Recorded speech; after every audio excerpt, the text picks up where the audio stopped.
So we've been pretty hard on Carhartt over the last couple years because their boots kind of suck. And so when I saw they had a boot that looked really decent quality, they call it the Heritage 8-inch boot, I thought we should give Carhartt another shot. And so we're gonna cut this thing in half, run it through our tests to really see if Carhartt can actually make a good work boot. Are they just out of touch with their consumers? Is this boot actually heritage? And is Carhartt using their good name that's been trusted for generations to sell a bad product? And when I say generations, I mean it because Carhartt has a really long history. It started all the way back in 1889 when Carhartt was founded in Detroit, Michigan by Hamilton Carhartt. The company was started with just 2 sewing machines and 5 employees with the slogan of honest value for an honest dollar. And they initially focused on making really durable clothing for railroad workers. Can't say railroad.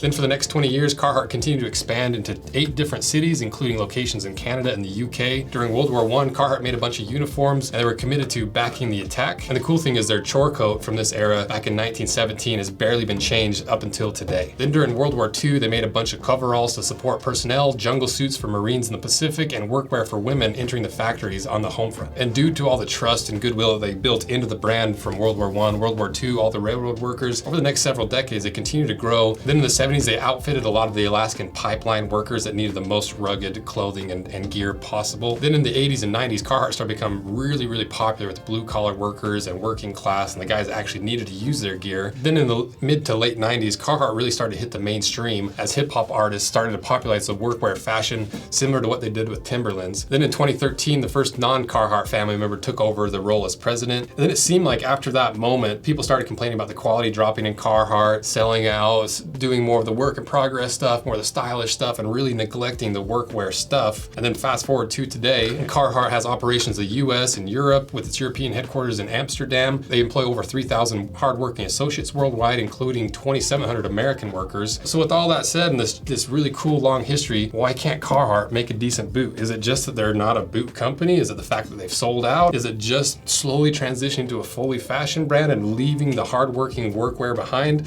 These are our new boot breaker insoles. We've been developing this for months and months and months. This whole box is full of insoles that we've been testing, prototyping, figuring out what works, what doesn't work to finally develop an insole that wasn't really available on the market that solves the problem that everybody has with this style of high quality boot, which is they're miserable to break in. They're so hard to break in because you're standing on like 6 millimeters of rock hard leather, which is great because it's really durable, it breaks in the shape of your foot, but getting through that is tough. And even after you have them broken in, they're just never gonna be quite as squishy and soft underfoot as a foam-based boot. And that's why we developed the boot breaker insoles, because they're thin enough, it's not gonna screw up your sizing, it's not gonna cram your toes, but it's still enough material that's gonna give you that squish, it's gonna give you the comfort while you're breaking them in, and after they're broken in, you just leave them in. You get ultra comfortable heritage style boots with all the benefits of that hard leather and all the materials with having just a little bit of extra squish in there. These will work great for your heritage boots, for your regular boots, for your shoes if you want a little extra squish. So they'll fit in basically anything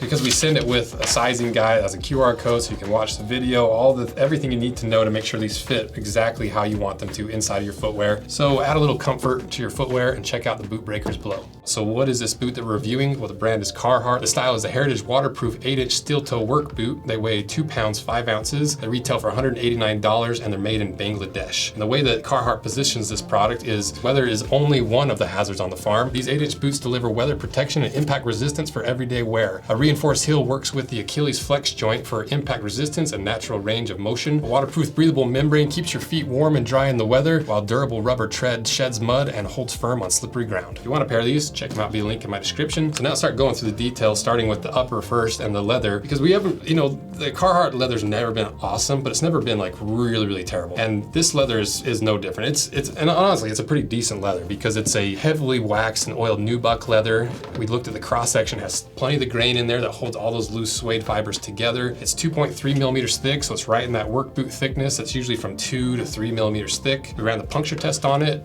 punctured through at 83.5 pounds, so right in the middle. And this leather is heavily conditioned. There's a lot of oils and conditioning worked into it, so it's gonna be a really water resistant and very low maintenance leather instead of a really dry leather that can crack and split and you always having to put conditioning into it. It is a good leather for this boot, and for $190, it's on par. I really don't think it's terrible. We also ran the waterproof test just to double check that it is waterproof, passed with flying colors. And one thing that I do like about this that's very much not heritage in any way is this little counter here on the outside and how it kind of wraps up to your ankle bone. You know, it does add a little bit of rigidity. It does give you a little bit more protection, potentially. But I just kind of like the look of it, but it's just not super heritage. But what about the thing that I feel like every Carhartt really suffers from? The lining. And this one's no different. It's just kind of a cheap material lining. You don't have any sort of counter cover on the inside of the heel to prevent your heel slip from wearing through the lining like you see in basically every cheap boot and shoe. But the thing I don't like about this kind of lining is so much fabric stinks a lot faster. It wears out a lot faster. It will absorb your sweat more, but with that membrane in there, even though it is breathable, it still gets really swampy compared to more traditional style, real heritage boots. So even the lining is not super heritage. It's not necessarily a bad lining, it's just a very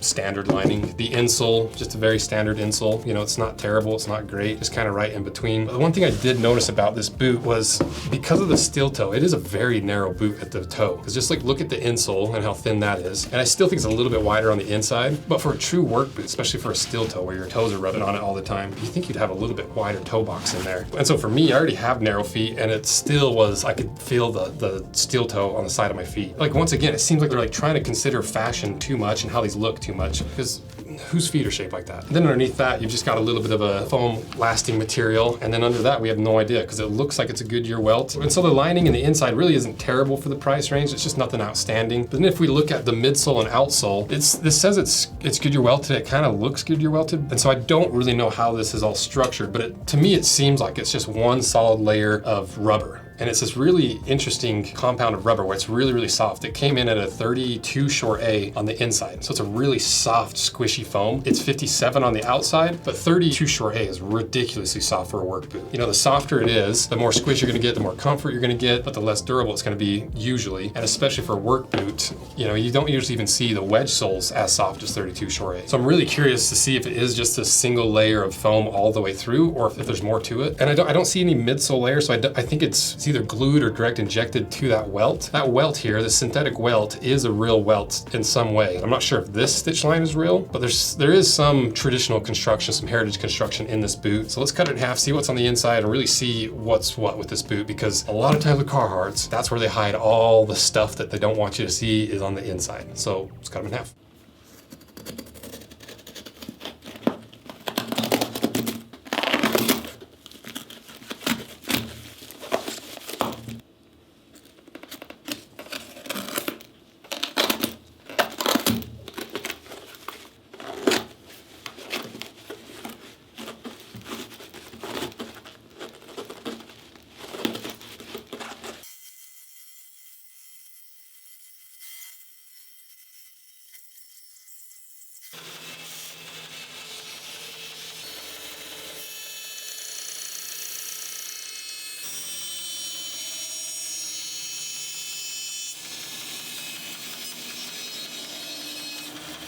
All right, we got them cut in half. Now it's time to see if Carhartt's the sellout, if they don't make quality boots, if it really isn't heritage, all these things that we seem to keep going back to with Carhartt, that everybody wishes that Carhartt would just do the workwear that they're known for. That's what we're trying to figure out. So let's see what's inside.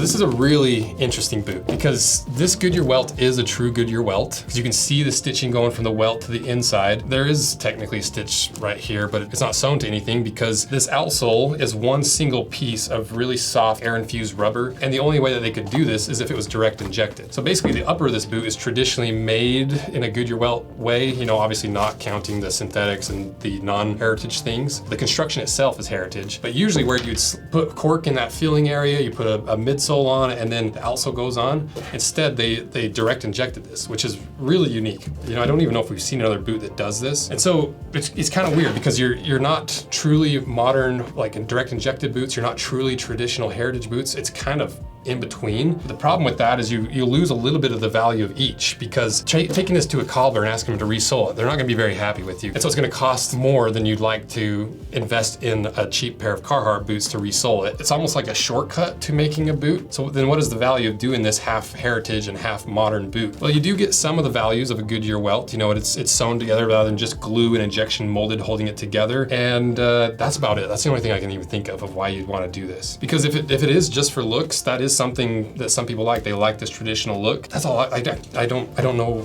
what else it's for. So then, is this really a heritage boot? Not really. You know, it does have Goodyear welts, so it's like a half heritage. So to me, it seems like they just didn't know what the word heritage meant in the boot world, which to me kind of tells me like they're kind of out of touch with workwear, especially the boot world. They're not predominantly known for making boots, but if you're a Carhartt and you're known for making workwear and you make a boot, you'd assume you do the research to know what you're actually selling. Is it at least a good boot? I don't think it's bad. I don't think it's great. I think it's just like average. I think you could buy the same price of boot from basically any company and it is going to be as good, if not better, for 190 bucks. You know, there's a lot of good boots out there for 190. So then why don't they make good boots? Well, it might be just that it's their new business model. They don't want to make really high quality durable gear. Instead, they want to sell cheaper stuff with the Carhartt name, which they've built over a century of workwear and people trusting the brand and trusting that Carhartt name. And it just kind of seems like now they're using that name to sell really cheap products to people that trust the brand, that rely on the brand. And you know, it's a different thing to sell like fashion wear, streetwear that's Carhartt to people that aren't working in it. But especially with 100 years history, with me being raised in Carhartt, you know, like I like Carhartt. I like everything about them except for their terrible products. And unfortunately, this boot is kind of another one of them. I don't think it's as bad as some of the others, but I wouldn't recommend this boot to anybody. Like if someone's like, hey, I want to buy a pair of Carhartt boots, I'd be like, I wouldn't. I'd go with any of these other brands. And so it's just really unfortunate as a fan of Carhartt that it does seem like they're kind of going this way, because they could make high quality boots. They could revive this and be the workwear name of choice, but maybe their new business model just doesn't support that, which is unfortunate. And I'm hoping that they kind of pull this out and get back to their roots, because I like Carhartt, and I wish they just make good boots. So let me know what you guys think, and if you've had a pair of these, give me your experience. Maybe I'm completely off. Maybe there's something I'm missing about this type of construction. I just don't see a big enough value in it to make it make any sense. So let me know what you guys think, and thanks for all your support. If you want to see the other Carhartt videos, put links below, and if you're not subscribed, consider doing it, and thanks for everything you guys do. See ya.